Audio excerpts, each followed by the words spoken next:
Attention birders of planet Earth. It's time for Out There with the Birds, the podcast that fills your ears with delicious, nutritious birdie chatter with your hosts, Ben Lizdas and Bill Thompson III. Out There with the Birds is supported by Swarovski Optic, makers of the amazing EL series of binoculars and the BTX spotting scope, which combines the magnification of a scope with the clarity and comfort of binocular vision. Learn more at SwarovskiOptic.com. That's Swarovski followed by optic with a K.com. Tamron camera lenses offer powerful performance that exceeds your imagination. Discover the full line of ultra telephoto zoom lenses at tinyurl.com/Tamron-BWD. Redstart Birding is your new resource for birding optics, gear, and expertise. Great birding starts at redstartbirding.com. And support also comes from the Reader Rendezvous Birding Adventures from Birdwatchers Digest. Come birding with us in our favorite places. Learn more at birdwatchersdigest.com/RR. And now, here they are, Bill and Ben.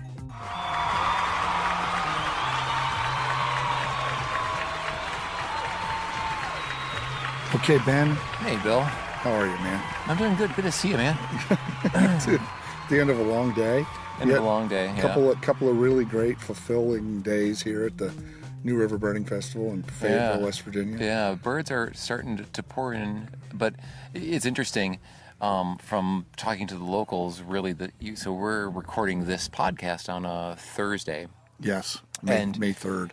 And really, even as of, out birding yesterday, we were talking to some of the folks that were scouting some of these locations, saying that the difference between what they're seeing these days, yesterday and today versus what they were seeing on Sunday when they were scouting, totally different. Like birds are just coming in right now, pretty, regularly, different species. Still not seeing large numbers though. It seems like spring migration is kind of doing a repeat of 2017 this year, where it's kind of late. Although I'm hearing from folks up north, the biggest week in birding is happening starting next week, and they're already starting some of their warblers there. So a little bit better of a situation there than they had last year. Right, and for the listening public out there, if anybody can hear cars in the background or a voice, that's our buddy Mark Garland giving his keynote. Full house in there in the meadows. Yep. Everybody's rocking it. Or Mark's rocking it. Everybody's enjoying it. He's talking about Cape May and about monarchs and stuff like that. Mark's one of the all-time great guys. Such a well-rounded naturalist. I got to lead a trip with Mark today, and he had insight about everything we saw. Right. There's never a dull moment. The birders tend to walk slow, right? We'll go and we'll bird a quarter-mile stretch of road real slow. When you're birding with Mark, you go double slow because he ekes so much insight and knowledge out of every linear meter of trail that you're walking down with him. So I always really enjoy hearing him, and after being on the field with him today, hearing him talk to that full house in there, I just know that they're getting such a treat. And he's a good storyteller too. He's not just a smart guy. He knows how to tell a story. Right. So how's the week been for you? You and I have been here both guiding during the day and repping Redstart Birding in the evenings. How's that gone? Oh, it's gone well. Long days because, we're getting up in the mornings, breakfast at 6 o'clock at the meadows, going out at Burnwood. And then going out and doing guide work, sometimes till 4 or 5, coming back here and then opening up Redstart Birding and showing people binoculars and spinoscopes and talking to them, and it's just busy. And beats the alternative, though. It beats if you and I were sitting around playing tiddlywinks, emptying the free beer on the porch, that'd be a problem. And what's so nice though is that this is one of those events where you get so many people coming year after year after year that the social aspect of it here kind of amplifies just how much you're kind of putting yourself out there and doing stuff and just being with people, which we both love to do. Oh yeah. But it packs the days, right? And there have been some people showing up at the little gazebo here that they built specifically for optics sales. There have been a few people who have shown up saying, "I want to meet the LeBron James of birding optics." It's been fun. It's been fun. So, any special bird highlights for you this week?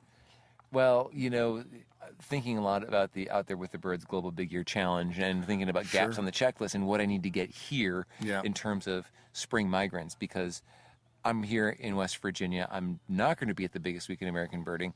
I'm going to miss a good chunk of the mid to late migration, especially this year with everything coming later, coming through the Great Lakes region back home, because I'm going up to a shorebird festival in Alaska, so I'm going to get some of these western birds, of course.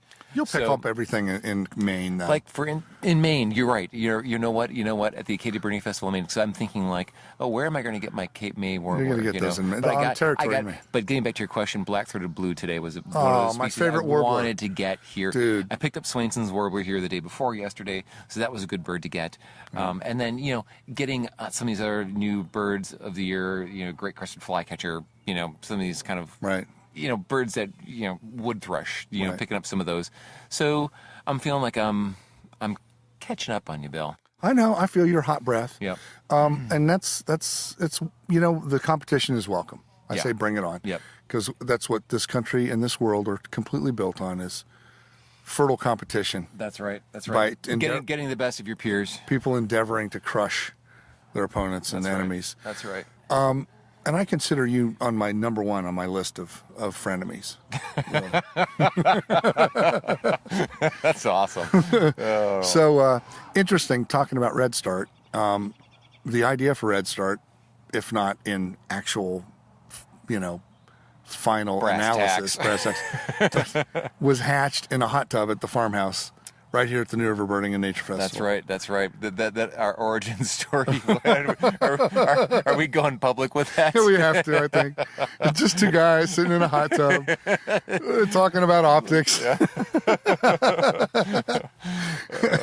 And we talked, it's funny, we talked about like, isn't it fun going to festivals and like turning people onto birds and turning people onto like optics, which greatly enhance your birding, and how could we kind of do this together? Right. You and I enjoy spending time together and goofing around, as everyone who's listening probably knows. So. And who the heck thought that from that little moment in the hot tub, yep, that we'd be here just a mere 2 years later, with Redstart, huh? Yeah, that's a lot of fun. Cool.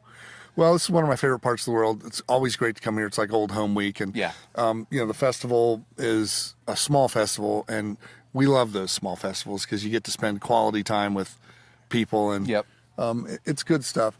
I wanted to ask you, in your life, in your lifetime as a birder, have you seen any major changes, like seismic shifts and stuff? I was thinking today, the festival here discourages people from giving specific eBird or dropped pin locations about certain species.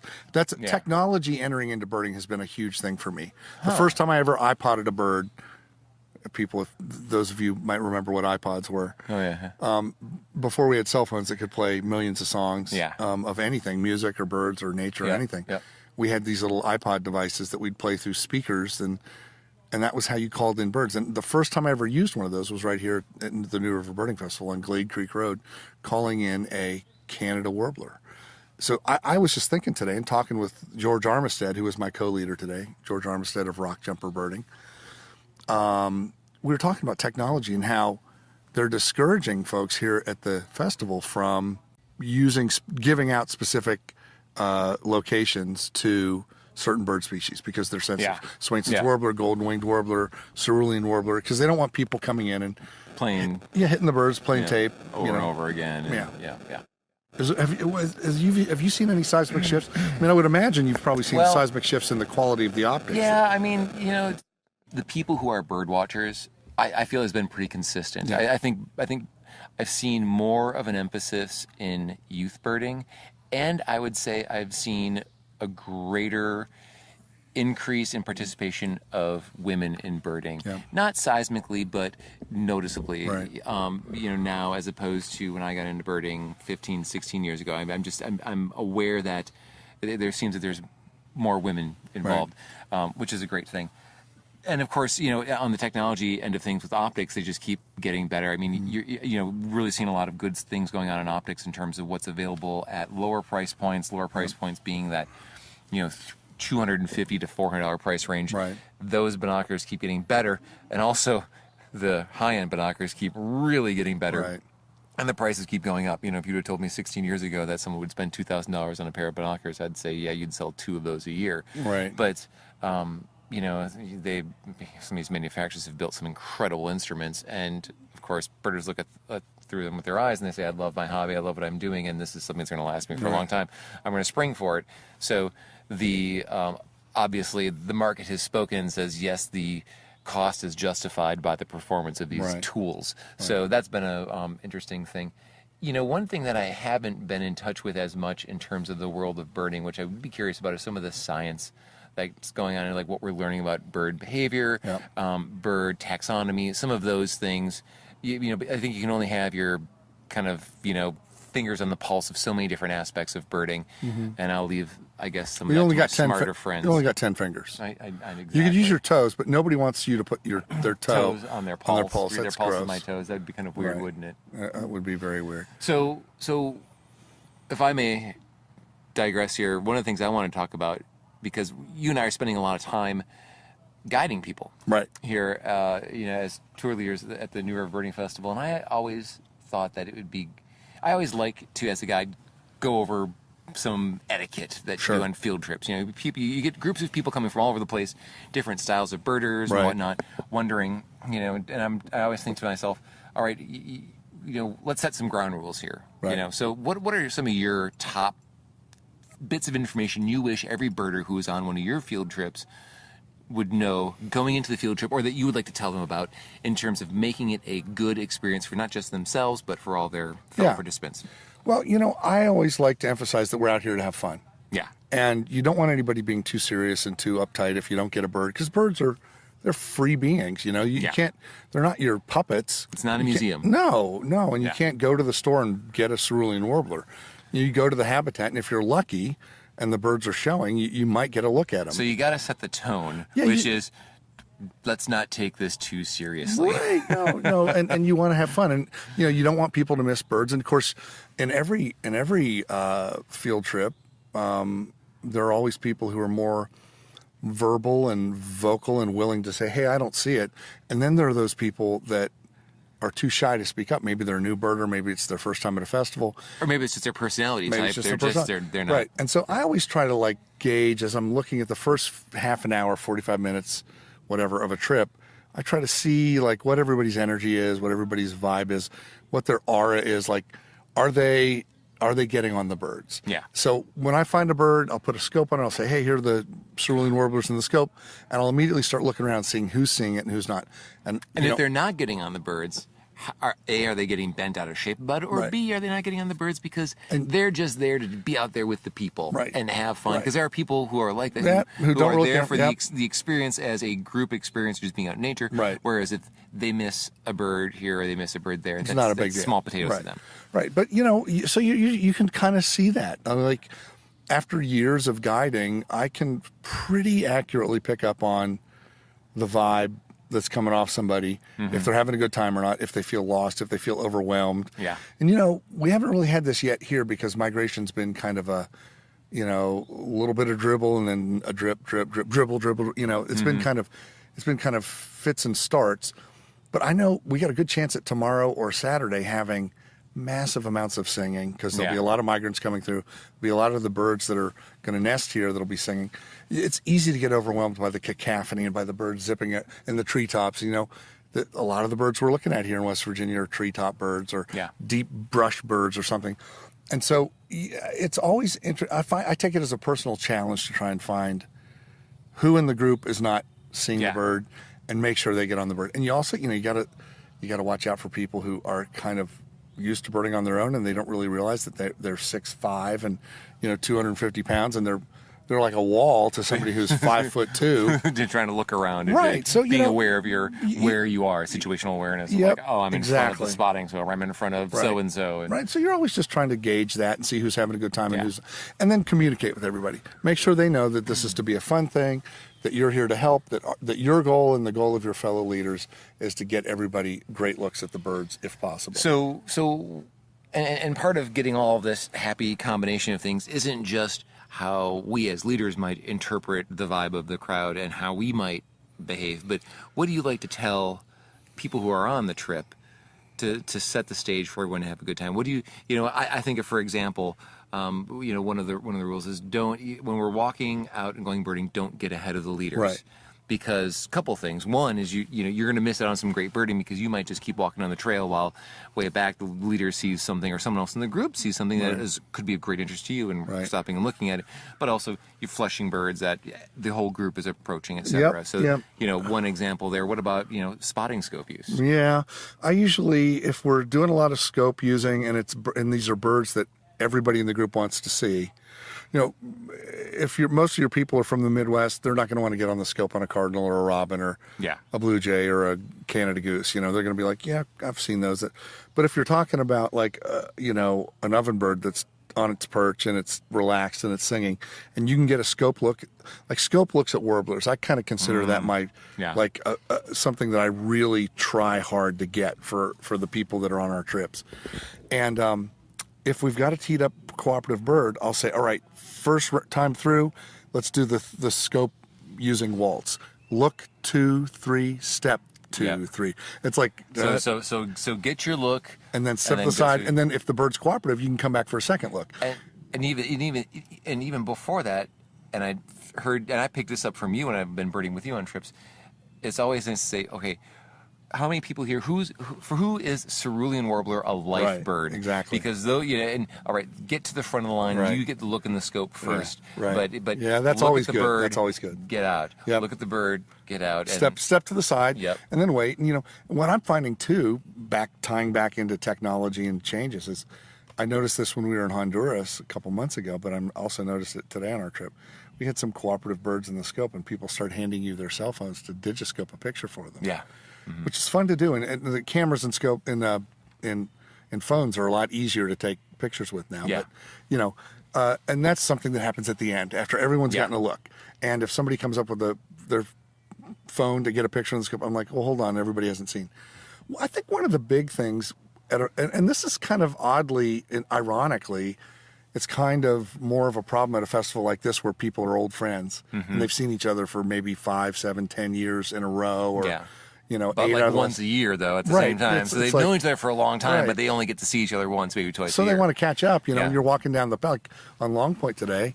We were walking a nice little hike out to an overlook on the New River Gorge, and there were a couple times when we were trying to sneak up on ovenbirds that were singing along the trail. There were dozens and dozens of male ovenbirds, and I kind of had to say, all right, everybody, let's just hold on. Don't talk for a few minutes here while we try to find this bird, because before you play the song and pull the bird off where it is, you want to try and find it relaxed on its perch, where it's singing over its territory, and you get a scope on it, and then everybody gets a great look. So there were a few times I had to tell people to be quiet. I think that at a friendly festival like this, where it's like Old Home Week, reunion time almost, you're going to get a little bit more of that. More chatter, more friendly. Oh, so how are you doing? Blah, blah, blah. Last year we were talking about this, and how's that going? So that's a thing. And sometimes also when you're trying to listen to birds, we were on a forest floor today that had just 5 inches of dead leaves, and I had to say to everybody, all right, everybody, let's just stay still for a second, because we were trying to hear a Swainson's warbler over the hill. And I said, all right, don't crunch the leaves, because we're trying to hear like just a little bit of leaf crunching. So there's just little things like that. People are happy to comply, especially if you've set the tone to be lighthearted. Exactly. And we're here to have fun. Right. Nobody's barking at anybody. Nobody's So that's kind of the stuff that I look for. I love nothing more than to get people on a great bird and to watch that energy, that joy come over their face, and like how ecstatic they are to get a look at a bird that maybe it's they've great always to wanted give someone a gift that hasn't cost you anything. There's that. Yeah. Well, it's opening people's eyes to what's out there, and it's kind of funny to me. Occasionally you'll have a field trip where you've got one member of a couple who's the birder and the other one who's the SOB, spouse of birder or partner of birder or whatever. And it's funny to me how often you can kind of get that person in to look at stuff, and sometimes every now and then you actually convert somebody to, I'm like, this is awesome. I never really realized it. We had a fantastic bus driver today here at the New River Birding Festival, Paul, and he kind of would come out and walk the bird walks with us. Didn't have any binoculars, and he was great at spotting birds. And beginners often are. And you had so many people just tripping over themselves to share their binoculars with Paul. Use my binoculars. Take a look at this. And by the end of the trip, he was talking about, boy, this, when I got some downtime this winter, I'm going to be studying those birds, and I'm going to be on this trip next year, and I'm with you guys. And he wants to be a co-leader. He wants to drive the bus and be a co-leader next year. That's awesome. But here in rural West Virginia, it's great to get some of the locals turned on to what bird watching is and birding culture, because they're obviously stewards of this land and they're here all year round, and it's great that they can understand better what we appreciate so much about their very own backyard. Right. It's a cool place, West Virginia. It's an underrated birding gem, really. Yeah. And I find that I kind of grew up cutting my teeth here in West Virginia with the Brooks Bird Club, and so I've always had a big fondness for it. But what they've done here at the festival, a lot of the proceeds, in fact, I think all the proceeds from this festival go to the Fayette County Education Fund, which goes into Fayette County schools, sadly one of the poorest counties in the state of West Virginia, and they take the kids out to experience nature. Yeah. Which is profoundly important. Oh my gosh! In the end, that's going to save our planet. People doing stuff like that all over the world. Yeah. Because those are the nature enthusiasts and sort of natural history kind of policy and science and research people of tomorrow. I love it when you have occasions like that where you can enjoy yourself, have a good time with friends, and just by doing that and nothing else, pay it forward. Right, exactly. And so going to a place, it's like buying shade-grown coffee. I always thought it was one of those things as well, where you're just waking up in the morning and doing something you do anyways, having a cup of coffee, and it's really nothing different for you. And lo and behold, you're paying it forward. Right, you're doing something good. Yeah. So where are you off to tomorrow? Tomorrow, so this is great. So it's the New River Birding and Nature Festival. Tomorrow I'm on a field trip all about reptiles and amphibians. Oh, nice. They've got a gentleman, and you'll have to forgive me, I forget his name, who is the renowned West Virginia expert on amphibians and reptiles. And for people who don't know, West Virginia is known for amphibians. They have some of the most diverse populations of salamanders here anywhere. So I don't know much about reptiles and amphibians. Why am I leading this trip? I think they've got me on there for bird support, to support the amphibian guy or the reptile guy. But going with our friend Jim Rapp, so it'll be Jim Rapp and I and this renowned legend in West Virginia herpetology circles. Whose name we can't remember. Whose name I can't remember because as renowned as he is, it's just in herpetology circles. Right. So, those are small circles, I guess. They are. Well, but I'm looking forward to it. I can't wait to have this experience because it's going to be a little something different than your typical bird walk. Well, I understand Jim Rapp's group today on the Burnwood to Babcock, I think it was, trip, had a huge pool of American toads making more American toads. I can't say I saw that, but I definitely heard. You heard the amorous sounds of American toads just in the mood hot today. Toad action. Yeah. And so, I hope you have some hot toad action tomorrow, Ben. I guarantee you, if there is hot toad action in the vicinity of where I am, my guy, the renowned herpetologist, will find it. Whatever's name I can't forget. Remember, he's going to find it for sure. Well, hey man, I think we've reached the end. We don't have an Out There with the Birds Global Big Ear Challenge TM tally to give to people. Well, and it's just going up by the minute, really. Right. I mean, it's hard for me to keep track of what it is right now because it's like one of those, ticker tape things at Wall Street where it's just like ticker, ticker, ticker, ticker, ticker. Only it just doesn't go down; it just goes up. Goes up, and only up one way. And up. Right. So. But we'll catch up toward the end of the month. Our audience. Trust me, the numbers are growing, ladies and gentlemen. Right. Don't you worry about that. And we're going to come up with our cause that we're donating to as well. Yes. Well, you and I are each going to donate. I got some ideas. Yeah, I got some ideas. Well, if the numbers go too high, we might not have to be able to donate $1 a bird. We might have to do. We're going to sell a lot more optics. All right, man. Good talking to you. Sleep tight, and. Have a great day tomorrow. Yeah, we'll see you early in the morning for breakfast. All right? Burnwood! Yeah, all right. And that's a wrap for this episode of Out There with the Birds. Special thanks to Swarovski, our optics sponsor.